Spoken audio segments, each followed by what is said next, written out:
Hi there, I'm Carol King, the founder and developer of Custom Home Builder Solutions, also known as CHS, and welcome to Lesson 9 of our CHS seminar videos. So again, I'm back with my silly clip art. I've used somebody that looks like a trade that might be looking for a check here, and I've used some credit cards because besides talking about posting job cost bills to pay trades or suppliers by check, I will also show how to pay them with a credit card and still track how much you paid that trade or supplier. First of all, I'd like to mention that there are several people who might look at the CHS window for posting new payables bills and say, wow, this doesn't look like QuickBooks. It's not what I'm used to. And that's understandable. I was the same way using a software that I liked back when, and I didn't want to change it because I was used to it. But CHS does look different, mostly because we are doing job costing and we are attempting to control our trades and suppliers, and mostly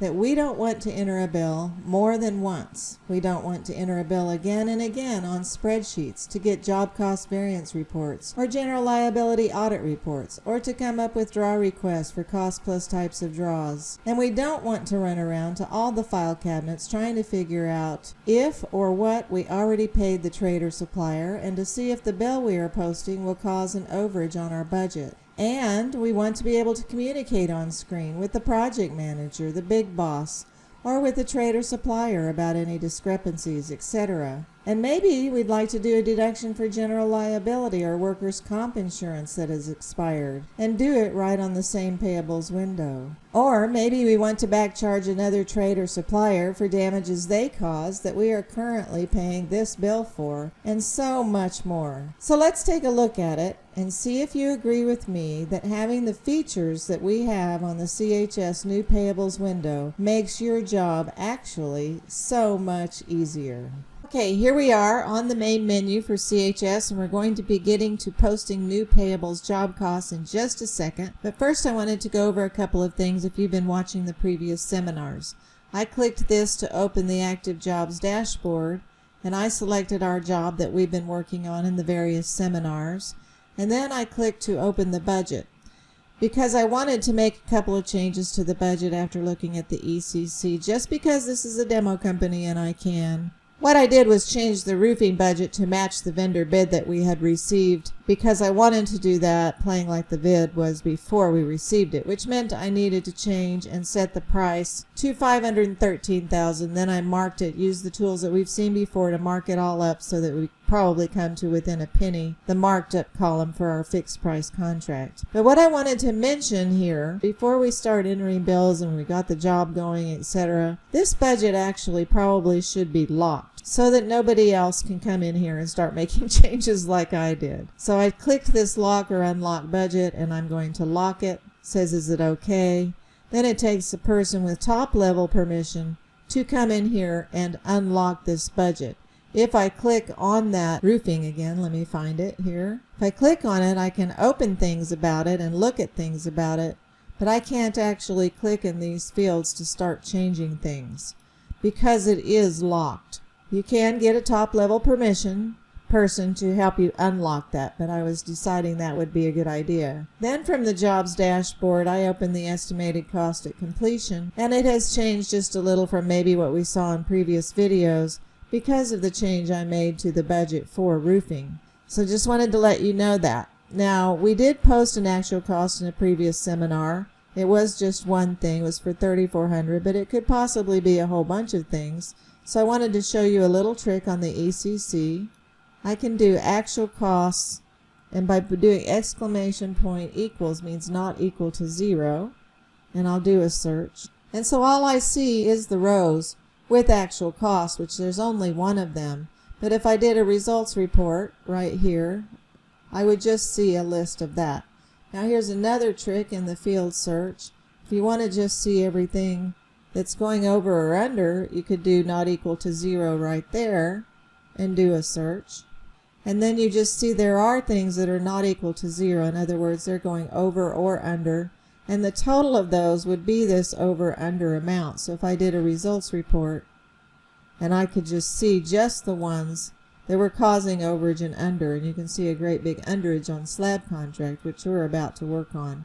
If you drill down on the notes, again, I'll just repeat that, you can see the notes about that so you know why it's so much under. And you can do more looking at notes to figure out what's over. So let's show all again. And I'm going to jump down here to United Plumbing, and I want to show you one more thing. Notice that we posted $3,400 in cost, but the ECC is showing $3,600. Now maybe we think that's probably done and we're not going to pay anymore, but let's just take a quick look at stuff. And we do see a little pin note here on the purchase order, so let's take a look at that. And it says deducting $200 for site cleanup, do not pay the $200 later.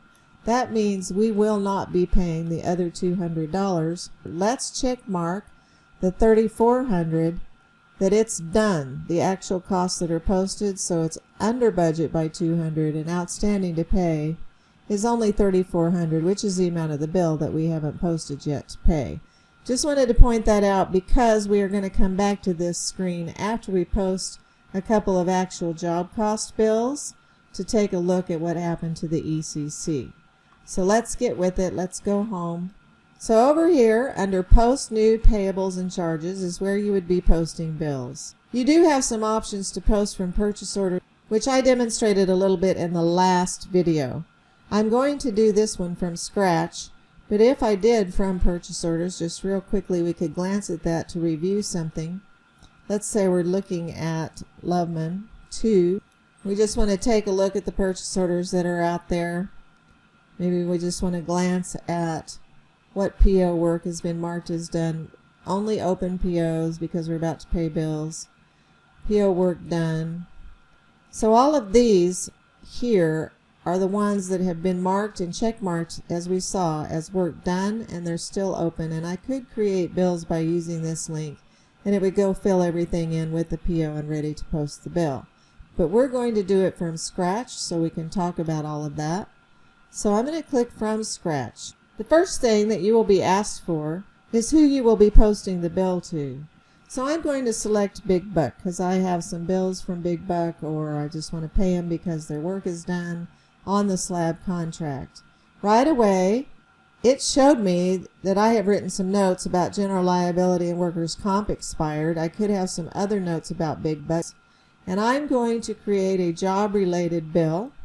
And as this window is opening, CHS did a bunch of legwork for you and ran around to look up things so that you didn't have to go to file cabinets, or you didn't have to pull out a big notebook of their general liability certificates to look at them. It's telling you that their general liability is required and it's expired. And you can send a request right away to the vendor, which we've already done in previous videos. But I'm going to also, if you watch these fields over here for posting bills, when I select yes to deduct the general liability insurance, there's going to be a field open up over here. I'm going to play that workers' comp isn't expired, and I could do yes to deduct from that, but I don't want to make the video too long. There's also saying there's some miscellaneous expirations that I could take a glance at. These are ones you just decide to set up and want to be warned about. The other thing is, if there were outstanding waivers, there would be a link here to look at outstanding waivers. But you can look at waivers of lien for Big Buck, and there are no outstanding waivers, so that's why there was no warning. If you need to see those alerts again, you can do that here. If you need to look at his control docs, which we were talking about in vendor control, and you want to open and see the general liability insurance certificate that you do have on hand, you can see it. You would see that it was old, and then you could use that screen right there to also send a request for a document. And you would say, I'm requesting for your general liability insurance right here. So that's various controls that already saved you a bunch of legwork running around. That's just right here on the screen. It's also going to have other information about previously posted, paid bills, etc., and lists of those that you can pull up in case you're wondering, and the latest ones would be down here. So you don't have to go to the file cabinet to look at the bills for that. You can look at various comments about the vendor, look at the activity notes, etc., right up here. So right on screen we have a whole lot of things, including clicking on Vendor Big Buck to see what their phone number is, see who the contacts are, see their phone numbers, etc., in case we're needing to ask them a question. Just wanted to point out all the things that you can see and why this screen is like this. I'm going to start out by going ahead and selecting from a PO that we have for our Loveman 2 job. That's this PO right here, $29,992 for the slab contract. We can see that outstanding is that amount, so I clicked it. It is popping up and it is telling me somebody has posted an amount to deduct from this PO or has written some PO work notes about this PO. Be sure to click the PO status and approval notes link. So let's do that first. And what we can see right here is that the field is trying to tell us to deduct $250 for not cleaning up site and do not pay the $250 later. So let's close that. This is the full amount of the PO that dropped in. It used today's date. You could change today's date. You can do an invoice number if you do have an invoice from them, but I like to just do PO 849 maybe right there. It dropped in the cost code and locked it, and dropped in the job code and locked it because there is a PO attached to that. So if you want to change this back to none so that you can change some fields, you can. It dropped in turnkey as the cost type because it's labor and materials together. It's really a good idea for general liability insurance for you to get a bill from them and ask how much is for labor and materials, and then post two different lines here by adding another line or copying a line with these tools over here, and posting the amount for labor and posting the amount for materials, because there is a general liability report that will show how much you've paid big buck for labor, materials, or turnkey. But the general liability auditor might apply their own rate to that for turnkey, and you don't really want them doing that. You want them doing it just for labor. But let's talk about general liability while we're here, because I said yes to deduct general liability insurance. And you can see that a GL number dropped in because it remembered the last one that I used when I was doing this, which was general liability insurance deducted from trades on our chart of accounts, which I call basically a contra account because a credit's going to go in here for a minus amount. And this is the account we use to post our general liability when we're really paying the insurance company once a year. But this helps you see little entries, how much you have deducted from the trades as you go. So it's nice to have a separate GL account for that. Talk to your accountant more about that. Remember, in the previous video we talked about how your insurance agent might give you a rate that they will be charging you for this particular type of trade for foundation, and so that dropped in because we put it on the vendor setup window, and it's calculating based on this amount minus this amount. Other things that dropped in was that this would be included on a 1099 because Big Buck is set up that way. This dropped in based on the job cost GL account that we said this job should go to, but it can be changed.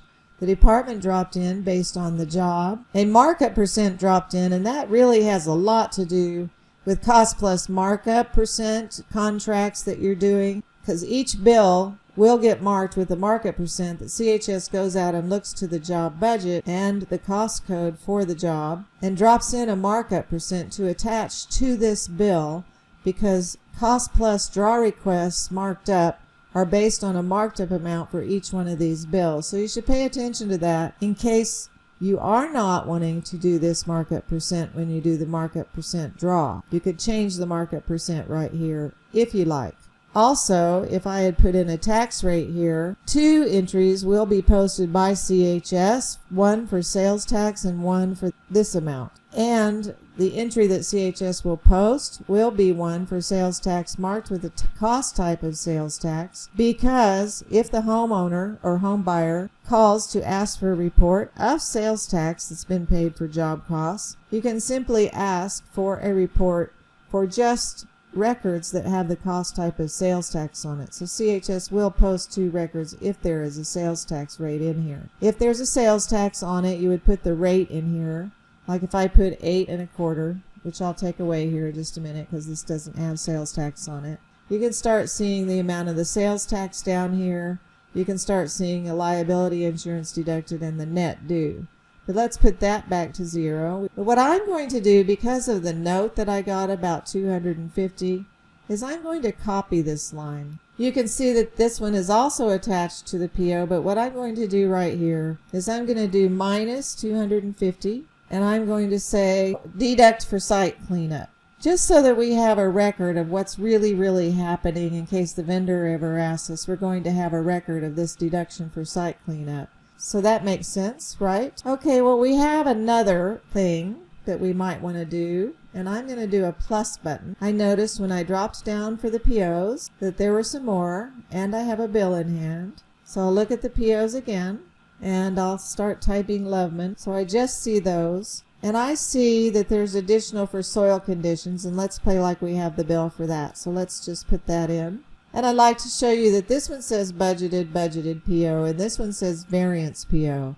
We went over that in the previous videos, and it's 2000. I didn't get any pop-up that there's some notes from the field.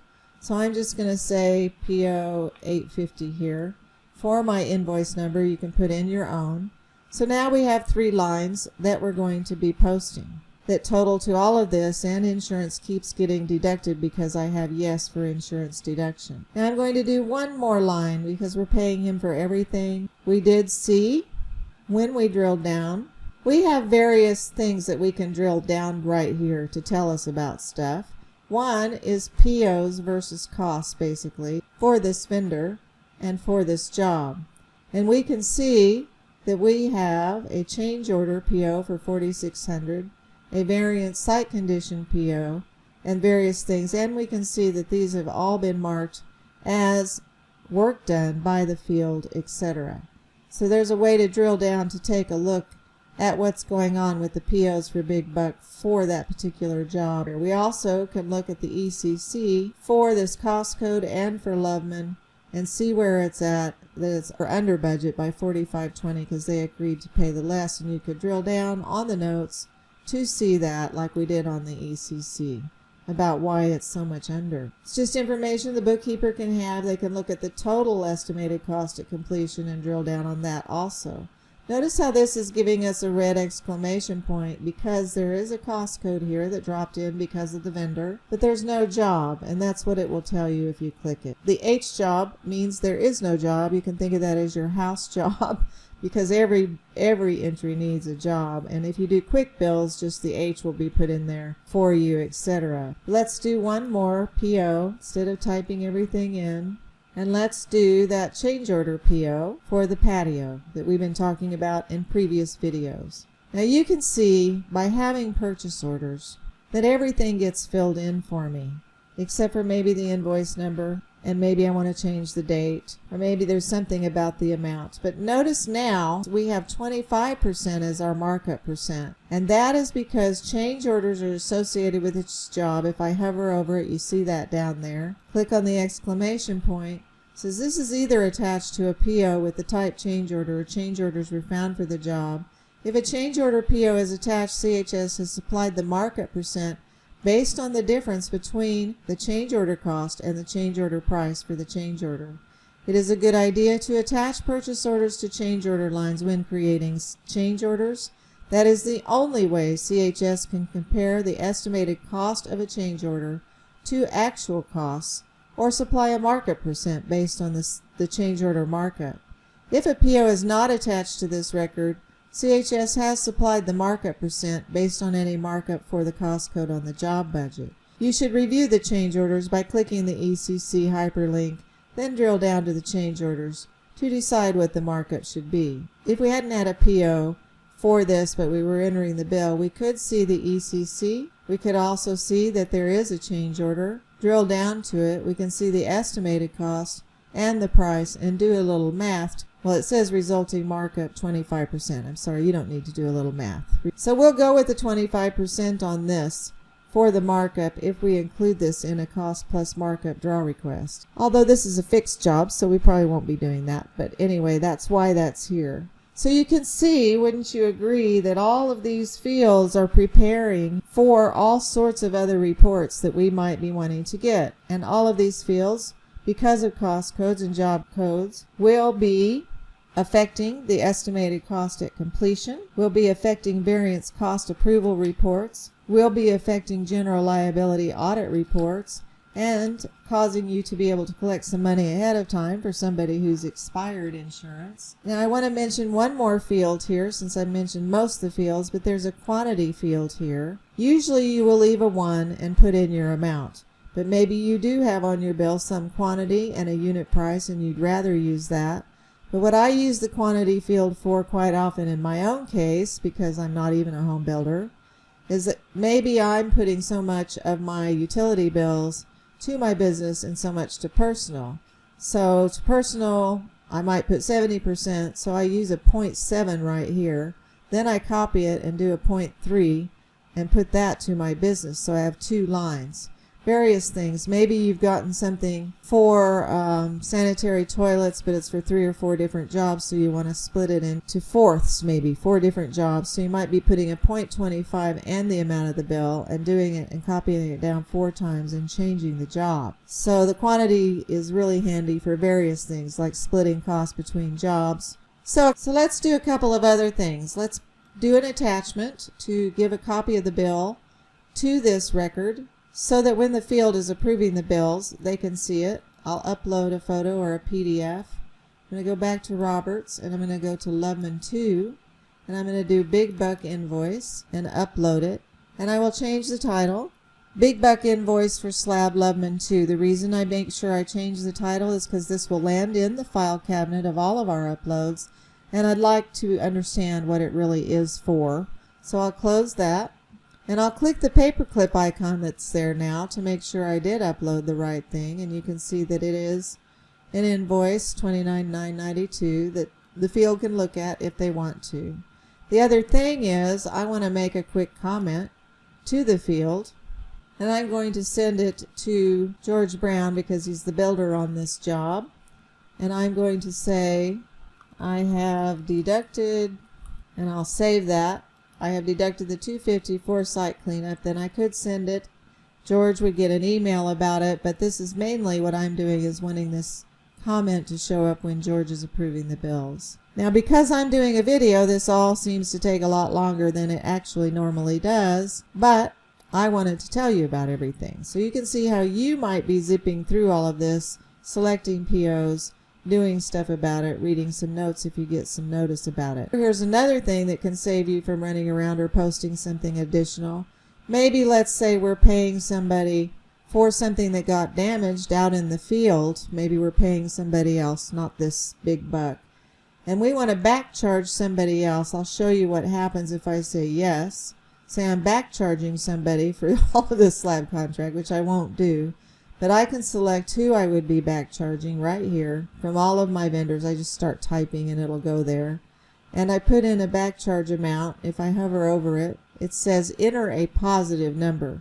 CHS then, when it's posting all of this when you submit it, will actually go make a negative entry to the vendor that you select, a negative payables unpaid entry that you can select when you're selecting other bills to pay them, and it would reduce what you're paying them.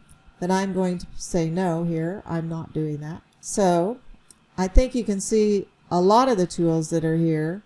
When you first come in and you do a new line, let me just do that. It's asking, is this a refund to a job buyer? And you can say yes, and there's lots of information about it right here behind the question mark. So you have the job buyer, you're refunding something, there's movies about it and tutorials. Once I select a job and a cost code, this will sort of disappear, and it will only have the is there a back chart. Now I'm going to mark this line that I don't want it, and I'm going to say yes, delete. But you can see that I can copy lines, or I can add new lines that are empty, which I was doing, but if I have several and I'm allocating these costs to different jobs, I can just start copying lines down. And then this one is marked that I have deleted it. You can actually reuse this by typing in some things if you like. But it can't actually get rid of it. It's real odd on the web, but it just kind of needs to sit here. But CHS will not be posting this row. So now I'm going to submit this. Right there, you saw that little gray thing. It was out there searching for overages to warn us about. And I'll be entering one more bill to show you how it will warn you that it's going over budget, whatever you're posting. We're actually staying within budget and paying big buck for the amounts of the POs in the budget that we did for them. So I just want to post these as unpaid to pay later. Our next one I'm going to come here and post is paid by credit card, and I'll do an overage with that one. So it says those entries have been posted. If you wanted to open the unpaid payables menu, you can. We're going to go to that on our own here in a minute. But you can view the posted entries. I want you to see how many entries CHS posted, and there were 8 of them. That is because CHS created a separate record to deduct the liability insurance for each of these records. And if you'll notice over here under cost code, when it says deduct liability insurance, the cost code is 0, meaning this line will not show up on your job cost reports. This is something you're deducting for insurance that you will be paying later. And so it's basically an internal thing for you, so that you don't want to give any customer or cost plus customer this credit here, because you're doing this because you're expecting you're going to come along and have to pay the insurance company some for big buck. So it put a 0 cost code, and a 0 cost code means that these will not show up on actual job cost reports. And it's posting the other lines, and you can review all of them if you'd like to. You can still do an attachment if you forgot to. You can also still do a comment if you wanted to add another comment here. So that's just showing you what just got posted by CHS. So what I'd like to do is pay for our plans and blueprints, and that's dynamic reprographics. I'm going to pay them by credit card. I'm going to create a job-related bill. I'm going to select a PO. It says someone has posted an amount to deduct from this PO or has written some notes. Let's see what those are. Was warned that PO is 50 over budget, but approving PO because we needed more blueprints. So we budgeted apparently $250, and there's just some notice here, but it could help the bookkeeper to know what's going on. But let's say we have a bill in front of us and it has some invoice number like this. We have a bill from it, but we looked and we did go ahead and do the PO. But let's say that this bill is for $375. Now, what I wanted to show you is that when I submit it, it's saying that I'm either over budget or over POs, and I can pause to study on that. So now here's some more stuff on the screen that keeps you from running around. It says over budget by $125. It's not just the 75, it's the 50 that we saw about in the note. So we kind of understand why it's telling us that, and it says it's going to open a report to show us that $250, but we did a PO for $300. But so that we're over budget by 50 right here, if we post this $375, we're going to be over budget by $125 if we post it. That's what that's showing you. If we do over POs, it's going to say we're $75 over POs because we did issue POs for $300, and it'll let you compare the POs and costs that have already been posted if there have been any. So this is a window you've gotten familiar with, $300. We haven't posted any costs. So we can see why it's telling us that it would be over by $75. So that's all of that information. I'm going to type one quick note to the field about that overage, and I'm going to send that to the builder. And I'm going to say, it already has the job code and its dynamic reprographics. But I just wanted to go ahead and save that and have that out there as a notice. And I'll close this. So there's that, and I could upload a copy of the bill if I had one, but I don't because I'm not really a builder. So I'm going to submit this again. I've already studied on all the overages. I'll know I'll get that again, so I'll continue to submit. And now what I'd like to do is say post this as paid by credit card, not post as unpaid. It's not going to show up in a list of unpaid bills to approve because it really is already paid by credit card. So I'm going to drop down. I'm going to select Discover. There are whole videos behind the help about how to set up your credit card vendors, etc. But notice that I'm getting to post it to Dynamic Reprographics, the amount, and then I'm just going to have CHS make an entry to put a credit to the GL account for credit card payable Discover, and a debit to our job costs. So I'll just submit that. Now I can view the posted entries, and you can see over here that it's showing paid today, and that it has a check number of CC-, which indicates that it is a credit card charge that was paid. You can go open credit card ledgers, see all the charges, do reconciliation to your credit card company, and it explains how when you're ready to pay Discover, actually, you would select Discover. CHS will know that's a credit card vendor and will handle it for you as described in the various videos. So let's go see, based on everything, the ECC that has happened now. I left it open, so I need to refresh it. So let's go here to the top. We are seeing right away, as soon as that got posted, that this is 125 over. I didn't have to do anything else. It's being gathered for us right here. And we can see on the 2105, the slab contract bill has been posted and it's the same. We did deduct some money, $250 for cleanup. And if we drill down, we would see those notes again, like I said. And we can see various things. There's a pin note there that will explain that to you. So we know we're not going to post any more for this. So we'll check mark that cost as done. We also up here are just going to go ahead and check mark this as we're done with specs, plats, and blueprints. Now by now you would have entered something probably to the architect. You would have entered some of the rest of these costs here, which I'm going to pause and do. Then I'll come back and show you the field and how they can approve those bills. I have opened the jobs dashboard and selected the Loveman 2 job we've been looking at in our various seminar videos, and I'd like to go to the purchase orders list, POs, and cost management.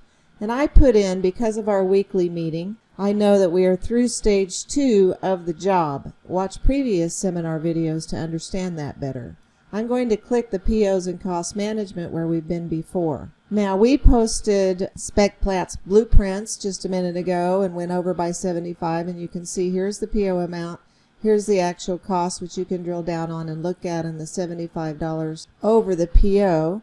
It's also, when we look at the estimated cost of completion, it's actually over by 125 because the PO was issued for $50 more. But notice that it's marked as PO done and there's no amount here anymore for doing something like create bill. Now what I'd like to see, since I'm the bookkeeper, I decided to come in this way and just look at the Loveman job. And I'm going to look for ones, notice these have zeros on them, but I'm going to look for POs through stage 2 that are only open POs. Now look down here, we have one for Big Buck that had to do with our slab contract that is showing that we have 250 left. CHS did not automatically mark this PO as done because it wasn't for the total amount of the PO, but we know from all of our work, if we'd been working from here and came back to this screen while we were entering bills, it's saying there's a balance due. If I wanted to stop and look at things, I could, but I'm going to just continue marking it as done. It's going to disappear because I have up here check marked to show open POs only. You see that it disappeared. And so now we only show these 2 POs as open. So what I'd like to tell you is that this one is for sanitary toilet budgeted. And if I drill down, I know that we're going to be billed every month. We're not going to be paying this whole $21.60 right now from the PO. And I'm going to drill down on the ECC to just give myself some information about the budget. And I can see down here that it was budgeted at 12 months at $180 per month. So I'm going to use that to create a bill. But we can also play like we have a bill in hand. We could have gone just straight to the payables window like I was doing a while ago and selected the PO and then just typed in the 180. But I'm just going to do it from here, which means so much is going to be filled in for me on the payables bill. I didn't have to go select the vendor. It was already selected, BS Services. The title of the PO was dropped in. Invoice number related to the PO, if you go all the way over here, 855, the last number of the PO was dropped in, and dates and everything else. Now, if you have an invoice and it's a different date and a different invoice number, you can do that, but what I want to change is the amount and make it 180, and then I'm going to submit it as unpaid. It's going to close and take me back to the PO's window. Now it didn't disappear, but now it's only showing 1980 left because this much was applied. So it's still there as an open amount. Now let's just real quickly post everything for the sewer service. We have a bill in hand, but we're going to go ahead and create the bill from here. The thing is, they added sales tax to it that we forgot to budget for or to put on our PO when we created a PO from the budget. And I wanted to show you that for a couple of reasons real quickly. Now basically I could just click submit. This is all done. If I didn't want to change the date or the invoice number, I could click submit right now. But I'm going to go ahead and just put in 8.25 as a sales tax rate and have it be this amount. Now when I submit, I'm going to get told it's over budget. And I could pause the submit and I could see that it's going to be over budget by this $142.31 for the sales tax. And I could type a comment here, just super quick, to the field and tell them over budget due to sales tax. And I could send that and etc., but I'll just save it so that it'll show up when they're approving bills, and I'll close this. Now let's go ahead and submit this. We already know about the overage that we're going to get an alert about. And we might have uploaded, by the way, a copy of that bill that we had in hand that showed that it had sales tax on it. But let's go ahead and continue to submit, post it as unpaid. Then it's going to close and bring us back, but I want to look at the posted entries just for a second, because I mentioned earlier that when you put a sales tax rate on it, CHS is going to create 2 entries for your books. One that is marked with a type of sales tax. That means when you do a big vendor ledger or look at job costs, you can ask for just all the entries that are cost type of sales tax and give a report to your home buyer of the sales tax part. Now if I close this, it's finding this one is still here because it's the sanitary toilet, but the other one went away because it was an amount that was over. Let's look at all through stage 2 again, and let's look at BS services down here. The one that I just did for the sewer service, where you can see it is higher by that amount. So now basically I have all zeros except for the sanitary toilet through stage 2 on Loveman. Now as the bookkeeper, etc., you can open from the main screen a list of all the purchase orders and purchase orders management, and then ask for just the ones that are open or just the ones that are work approved, etc. under POs, and from the POs menu you can do that. I was just narrowing it down to one job. Let's go back to the jobs dashboard. Let's take a quick look at the estimated cost at completion for a minute. We're going to see that we have that overage of 142 showing up, and that our bottom line has adjusted some for various things that we've done, but we do know that sewer service is done, the septic system is done, the sanitary toilet we're going to have quite a bit more come in, that we can just see various things and decide, yep, this is all done, we're not going to have any more costs. And we could just kind of look at the ones that have actual costs posted to them here, just to keep up with our ECC and make sure we've got it marked. So we took care of that, and we can come back here in just a minute and see the reports. But what I'd like to be now is I'm going to pretend that I'm the field, and I'm clicking Approve Posted Unpaid Job Costs. And all I will see from the field is ones that are actually job costs, because from the field I might have a lower permission level, and all I'm allowed to see is posted job costs and not other ones that are overhead. So I'm sitting here and I'm looking at all of them. You can see all of the big buck ones. You can clearly see that we deducted $250 for site cleanup like we did in our demonstration. You can see BSS services. You can see that there's a comment here where you can go to the comments list and see that comment real clearly and then do a reply.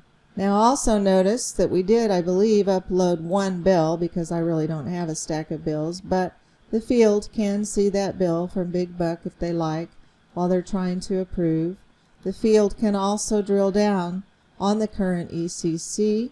They could have drilled down right here on this 1725 on the ECC, and they can see right here that it's over, and they could glance this way and see that it's due to sales tax. This ECC shows you the ECC line and then shows you the detail of all the bills attached to that particular cost code and whether they're paid or unpaid. Right now they are all unpaid. You can also see that every one of these had a PO attached to them because there's a yes here, and we can see that yes, yes, yes, work done has been marked. And so the field can sit here and do OK1 on the various ones that are all okay. They all look fine. So the field is doing OK1 actually on every one of these bills. They are all fine because the bookkeeper has actually been very diligent about drilling down and paying attention to alerts, etc.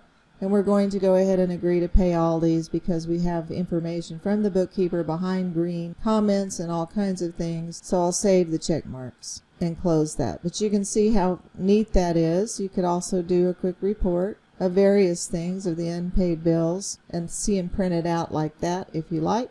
But here's the thing. If we go back to the ECC, I'm hoping that you can see that the features that are here for posting job costs are all about only posting things one time. If it takes just a little bit more time to fill in the fields on the window to post new payables bills, just think about how you will not have to enter this amount again over and over to get into things like this spreadsheet for the ECC, because CHS will grab this data to produce variance job cost approval reports, audit reports, draw requests, to immediately update your estimated cost of completion, and to adjust where your gross profit is heading. The features there on that window also mean that those stacks of bills will not have to be routed around, because you just saw how the bookkeeper entered all of the bills, could upload copies of the bills, and that the field can then open a window to approve those bills or not. If the field does not approve the bills, a certain bill, they might write a comment that the bookkeeper can see when she's trying to select ones to pay. If the field says never pay this, you can always delete the record or go put a minus amount in for that bill so that you have a trail of why it's not being paid. But the field can see the cost codes, they can see the bills because of the uploads, all kinds of things, without having some great big stack of bills on their desk that they have to plow through to code and approve and figure out how to look up where things stand. We talked about all of this already, but again, wouldn't you agree that CHS has just saved both the bookkeeper and the project manager so much time? So real quickly, before I end this video, let's take a quick look and see how CHS has eliminated the need to create any spreadsheets for those variance job cost reports. So right here on the estimated cost of completion worksheet and on the jobs dashboard, there is something for Report Central for the particular job that we're looking at. But let's do it from here, ECC Tools, and let's go to Report Central for this job to take a look at those variance approvals. Look here where it says ECC and cost variances. We're going to jump back over here in a minute. But also I'd like you to see costs by cost codes filtered. If I wanted to filter things down, I could here. Let's just look at them without markups. And you can see that this report is grouped by cost code right here, cost group and then cost code. And that it's listing our various bills that we've entered. And you can see ones that have been paid, like the dynamic reprographics by credit card. But the rest that are not paid, etc. These are all the job cost bills that have been entered for this job, just a plain simple list of those. But let's go over here and take a look at something. I've shown this before. A simple budget to actual, like I've said before, doesn't show you much until the end of the job. So if I look at this, and it's telling you about that right there, about how this really isn't much of anything, because if you go down to the bottom, it's going to show we're $368,000 under so far, because it's just the budget, all the actual costs, and the difference between those. So you can see a little bit about things early on in the job that we've been doing that are causing some overages, so it can be interesting, but in general it is not nearly as powerful as having an ECC variance, groups and cost codes, and seeing when you get down to the bottom line that we are headed $2,092 over right now, like you saw in the ECC worksheet. This will show you just the ECC lines. The X here means that the actual costs have been marked as done. If there was one that we said use a lower PO, it would be in yellow somewhere here. Like right here, we said use the lower PO for the ECC. So that's the estimated cost of completion just simply. You can also do a great big variance cost approval report that I see people using all the time. And we saw a little glimpse of it when the field drilled down on the ECC when they were approving bills. But it's showing the ECC line and the bills that are in and whether they're paid or unpaid. Again, this one is paid because it was done by credit card. You can see the detail of the bills that have been entered for each cost code center line on your ECC. So that's really handy. And if you just want to see the variances by the total stages, then you'll see stage 0 and you'll see things grouped differently, the cost codes for each stage, so that you can kind of see where each stage, how much money each stage went over or under, which is kind of interesting. So anyway, you can see how fast you are getting all of that information without having to go make a bunch of spreadsheets. And let's take one quick look at the owner review screen to see what's happening with our Loveman 2 job. Notice here that our profit difference is $27.56. We can drill down on that and see why that is. Partly it's because we have change orders that we're making money on, and we're going to charge for allowance overages, and so CHS is figuring out a revised price from the original sales price. I've gone over these things several times, but if you want that information, but most importantly, without making a bunch of spreadsheets, I can see that Lubman 2 has a cash flow balance of this, payables to pay, that I can drill down on, which are basically those things that we've been entering, to see what the payables are, and to see how much cash we will have left after we pay those. If this was showing short, like this one above here, we would probably say we need to go do a draw request, or we might say it anyway. But you can see that there were no spreadsheets made to come up with all of this information for you. If we use the magnifying glass besides the cash balance, you can see what's been going on. You can see that we had deposits. You can drill down to the detail. We actually did pay a credit card payable of $375 to lower our cash balance, and that's all the money that we've posted as paid so far. So that's why it says we have this much left. We haven't paid any of those bills yet. We will be talking about selecting bills to pay and printing checks for those in the various next videos. So please stay tuned to the next seminar video.